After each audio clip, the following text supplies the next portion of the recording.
Salam, hər vaxtınız xeyir olsun. Biz bugün sizinlə dövlətlərin idarə edilməsinə baxacağıq. Bildiyimiz kimi dövlətlər idarə edilməsinə görə respublika və monarxiya olmaqla iki yerə bölünür. Respublikada hakimiyyət seçkilər yolu ilə müəyyən edilir və iki forması var: parlamentli və prezidentli. Prezidentlidə əsas səlahiyyət prezidentə məxsusdur, parlamentlidə isə əsas səlahiyyət baş nazirə məxsusdur. Monarxiya idarə etmə formasında isə hakimiyyət icraçıdan keçir. Monarxiyanın biz iki növünü müəyyən edə bilərik. Konstitusiyalı monarxiya. Burada monarxın səlahiyyətləri konstitusiya ilə məhdudlaşdırılır. Mütləq monarxiyada isə əsas aparıcı qüvvə, qanunlar monarxın qanunlarıdır. Və mütləq monarxiyanın digər bir növü isə deməli teokratik monarxiyadır. Teokratik monarxiyada isə hakimiyyət əsasən dini ruhanilərin əlində olur. Deməli, biz ilk öncə Avropada yerləşən monarxiya dövlətlərinə baxaq.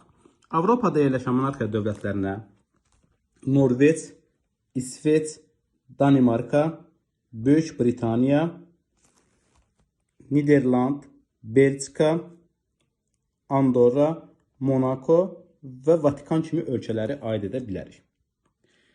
Deməli, bu ölkələrdən Vatikan teokratik monarxiyadır.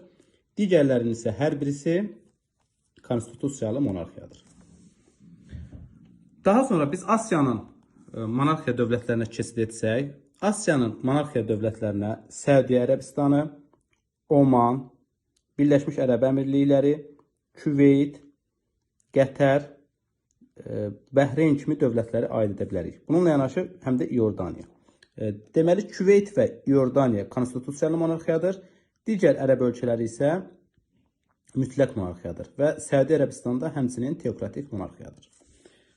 Daha sonra Asiyanın digər monarxiya dövlətlərinə baxsaq, Butan, Tayland, Kamboca, Malayziya, Bruney və Yaponiya. Bunlar da monarxiya dövlətləridir. Bu dövlətlərdən Bruney təbii ki, mütləq monarxiyadır. Daha sonra biz Afrikaya keçid etsək, Afrikanın monarxiya dövlətlərinə Mərakeş konstitusiyalı monarxiyadır və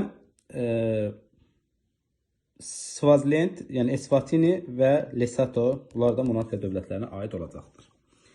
Latın Amerikası ölkələrindən St. Kitts və Nevis deməli monarxiya dövlətidir.